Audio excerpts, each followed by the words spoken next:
प्रकाश की मणि है अपनी दादी, वो प्यारी दादी, हो न्यारी दादी। सबकी दुलारी है हमारी दादी, हमारी दादी। दादी प्रकाश मणि जी तो गुणों के खान है। जैसे दादी जी अति निर्माण चित और नम्रता के प्रतीक थे। तो दादी जी कहती थी करावनहार तो बाप है, बाबा ने जो मुझसे कराता है। तो इससे दादी जी कितना निर्माण थी, निरंकारी थी, ये हमें अनुभव होता था। जब सफेद वस्त्र पहनते दादी जी को बहुत पसंद था। तो दादी जी जब कभी कभी देखते थे कोई थोड़ा रंग रंगीला पहनते हैं, तो दादी जी कहती थी देखो ये बाबा का मकान है ना, कितना सफेद है, और हर साल सफेद का पोछी लगाते हैं। इसी प्रकार हम भाई बहने अगर सफेद वस्त्र पहने तो कितना होलीहंस की तरह दिखाई देंगे। मातृवात्सल्य की धनी, ओ दादी प्रकाश मणि, मातृवात्सल्य की धनी, ओ दादी प्रकाश मणि। बच्चों एक बात सुनो, बाबा ने हमें सिखाया है गुस्सा करो, गुस्सा करो, लड़ो। तो आप सब गुस्सा करते हो ना आपस में कभी? हाँ जी। घर में भी बहनों भाइयों आपस में लड़ते हो? हाँ जी। तो गुस्सा करने वाले बाबा के राजा बच्चे कैसे बनेंगे? करेंगे? नहीं। आज से कहो बाबा हम कभी भी गुस्सा नहीं करेंगे, लड़ेंगे नहीं। बोलो, पक्का पक्का बोलो बच्चिया। गुस्सा करेंगे, लड़ेंगे? बोलो बाबा हम कभी नहीं लड़ेंगे, कभी गुस्सा नहीं करेंगे। दादी जी हमेशा बात करने के टाइम ये कहती थी कि दादी कहती है। कभी दादी जी के मुख से हम ये नहीं सुना कि मैं कहती हूँ, ऐसा नहीं, दादी कहती है। तो दादी अपने आप को अपने से कितना न्यारा रखती थी। मीडिया वालों ने एक बार दादी जी से पूछा, दादी जी इतनी बड़ी कारोबार ये कैसे चलता है, इसका इनकम सोर्स क्या है? तो दादी जी ने बड़े प्यार से उत्तर दिया, भैया 1 रुपया से ही यज्ञ चलता है। फिर दादी ने समझाया, बोला देखिए इनके हमारे विद्यालय के इतने भाई बहने हैं, लाखों के ऊपर भाई बहने हैं, 3-4 लाख भाई बहने हैं। अगर हर रोज 1 रुपया डाले तो इसीलिए यज्ञ 1 रुपया से चलता है। दादी जी हमेशा हम सभी को कहते थे ल और लव का बैलेंस रखो। तो एक बार दादी जी से पूछा गया, दादी जी लव एंड लव का बैलेंस रखें तो कैसे? किसी को हम कोई भी बात बताएं, कोई अमर्यादा की बात होती है, नियम के विरुद्ध चलते हैं, अगर बताएं तो कैसे बताएं? तो दादी जी ने कहा देखो लव में रहकर लव का प्रयोग करना। हमेशा मैं देखती थी दादी जी इतनी बड़ी प्रशासिका होते हुए भी लव का प्रयोग कम करती थी। कोई बात होता था दादी जी बड़े प्यार से समझाती थी। तो दादी जी उस समय पुरी में आई थी, कटक होकर के पुरी आए थे। तो हम सब थोड़े भाई बहने थे। दादी जी ने एक प्रश्न पूछा, बोला आप सभी कहाँ बैठे हो? किसी ने कहा सत्संग में बैठे हैं, किसी ने कहा विश्वविद्यालय में बैठे हैं, किसी ने कहा आश्रम में बैठे हैं। सबके उत्तर सुनने के बाद दादी ने कहा आप सब बाबा के घर में बैठे हो, बाबा का घर सो मेरा घर। तो ये कहने का मतलब था दादी जी का, जब तक कोई चीज को आप अपना नहीं समझेंगे उस चीज आगे नहीं बढ़ेगा। एक बार की बात है, घटना है, वो थी मैं तेलंगा बाजार में थी, एक भाई बाहर में खड़ी थी, आया और मेरे को एक थप्पड़ लगाते, एक क्या 2 थप्पड़ लगा दिया। तो मैं अंदर आ गई, दीदी को पता पड़ा, दीदी ने तुरंत दादी जी को फोन लगाया। दादी जी ने कहा, बड़े प्यार से मुझे समझाया, देखो घबराने की कोई बात नहीं, रोने की कोई बात नहीं, एक बड़ी हिसाब किताब तुम्हारी चुप हो गई और उस आत्मा को तुम क्षमा कर दो। मैंने दादी की दिल कितनी विशाल थी।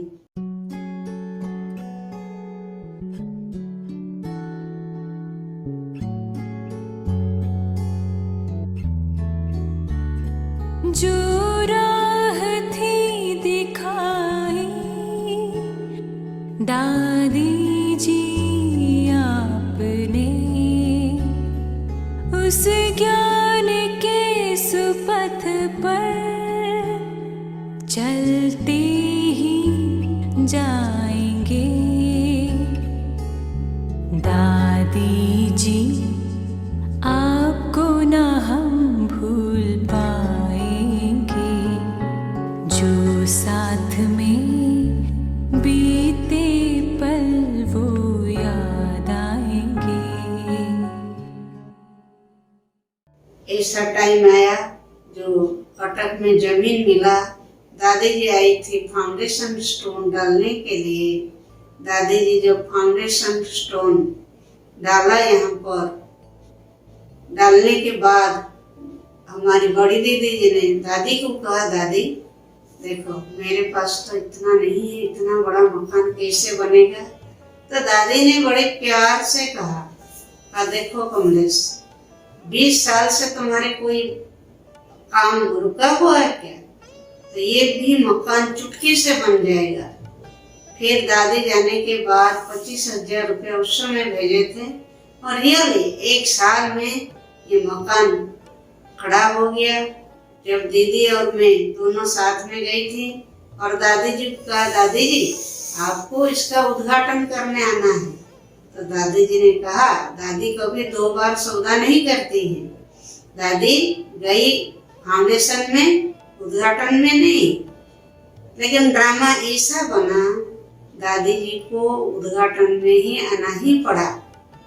हमारे चीफ मिनिस्टर उस समय के बिजू पटनायक वो भी आए। हमारे बिजू पटनायक जी इतना प्यार से मिल रहे थे जैसे दादी मेरी दादी माँ है, इसी प्रकार। और माउंट ऑफ भी गए थे। तो दादी जी के ये था, कोई भी VIP IP सबको अपना बनाने का बहुत कला थी।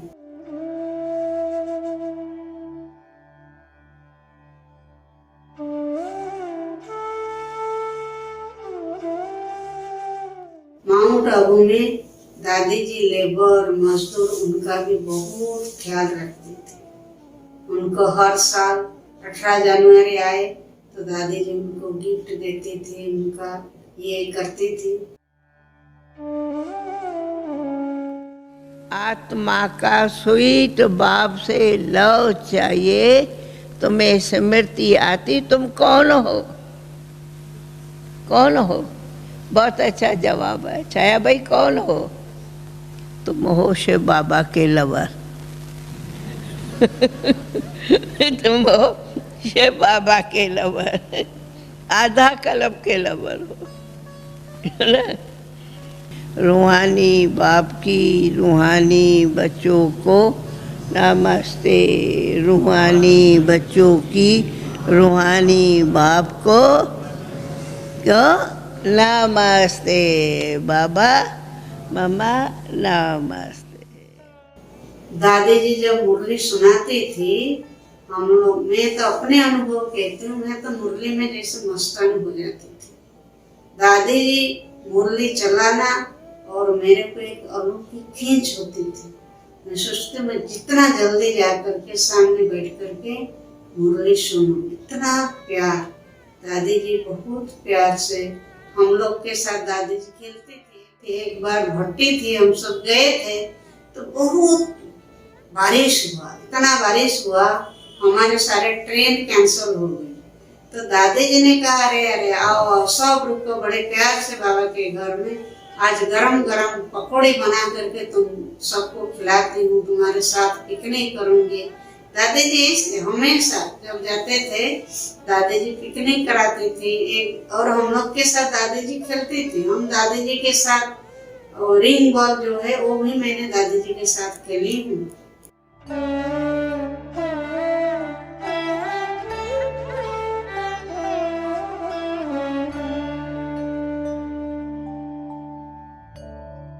दादी जी उड़ीसा में करीब 6-7 बार आई है, और एक बार दादी जी को आने का था, यहाँ पर कॉन्फ्रेंस था कटक में, पुरी में भी, और दादी जी जयपुर के सेवा में गए थे। वहाँ पर लाइट दादी जी के पाँव में लग गया, चोट आई थोड़ी सी, तो दादी जी हमारे पास आ नहीं सकी। तो दादी जी ने कहा मैं नहीं जा रही हूँ, लेकिन तुम्हारे पास, दीदी को कहा तुम्हारे पास मैं 3 दादियों को भेज रही हूँ। देखो कमलेश, तुम कितनी स्नेही हो, ममतामयी हो, जो मैं राजस्थान में बगल में जो सेंटर है वहाँ नहीं गई हूँ, लेकिन तुम्हारे पास 7-7 बार होकर के आई। ये थी हमारी दादी जी। दादी जी का भी सबके साथ, गरीब से लेकर सबके साथ अटूट प्यार था। दादी जी हमारी वो पुण्य आत्मा थी जो बाबा जाने के बाद इस सेवा को सारे विश्व में फैलाना दादी जी को बाबा ने निमित्त रखा था, और दादी जी के कारोबार से सारे विश्व में सेवा बढ़ती गई। जो दिन बीते दादी के संग, उन्हें अमर बनाना चाहे हम, तो दादी के अरमानों का आओ संसार सजाए हम। हमें प्यार बहुत है दादी से, दादी बिन रह ना पाए हम।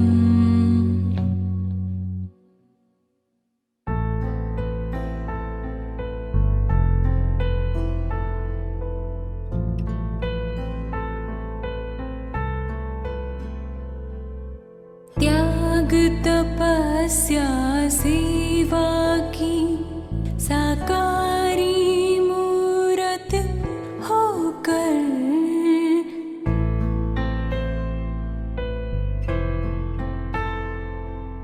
नाम किया है सार्थक अपना, ज्ञान किया भा देकर, कार्य किया है शिव पिता का निर्मल